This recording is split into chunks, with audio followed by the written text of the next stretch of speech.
I believe that foundations normally are there for the long haul.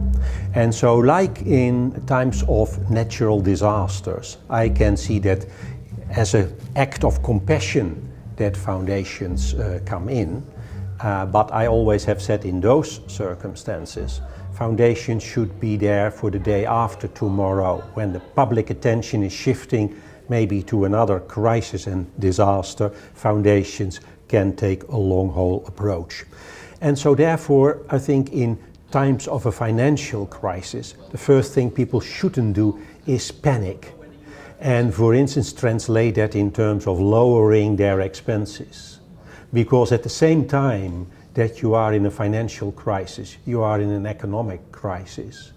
And it means that people are hurt, and the people we work for, the beneficiaries, the grantees, are in need. So you could even say the opposite, that foundations should be anti-cyclical, you could say, and that is in bad times spend more than in good times. But I realize that at the same time the endowments, the financial assets, are being eroded. So therefore I think it is a good time to have a discussion whether foundations should be there in perpetuity or not.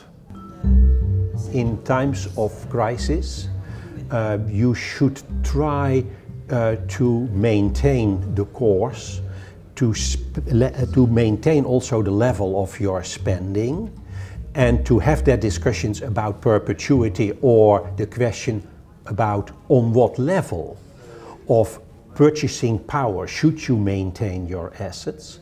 It also leads to a different way of looking at your own operations, as I mentioned in the session this morning, that in a time of crisis, when your endowment goes down in terms of its value, you should not just look at the revenues that are generated by that endowment, but also how the endowment is invested and can further the mission.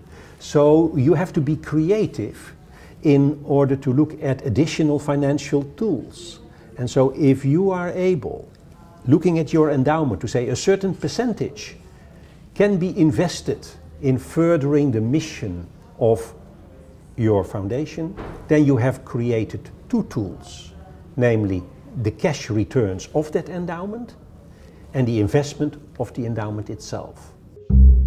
I see in the foundations that I'm involved in that on the spending, that there are discussions both on the investment side, as I said, like mission-related investments, but on the spending side that it becomes more an issue of how can we serve our grantees in a better way, which also means, for instance, for how long do you support?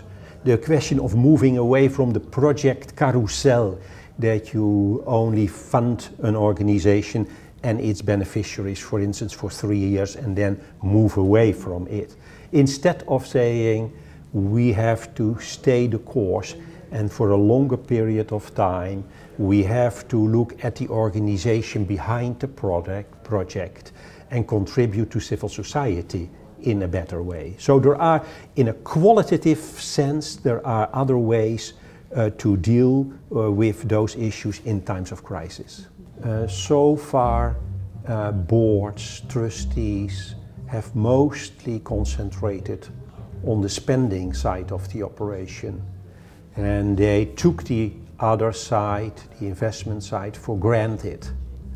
And you had sometimes a bad year, but then you had a range of good years.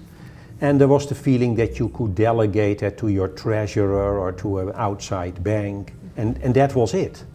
But all of a sudden people realized that one of the most important fiduciary responsibilities is the investment side. But having said that, there is not always the competence on the board level.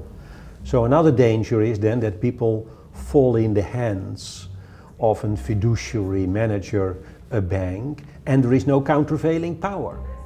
So I think that we are at the beginning of an era that in looking at governance and boards, the competence of financial investments will have to be embodied in the board itself, and that boards have to take that issue of how do you deal with the endowment in a much more serious way.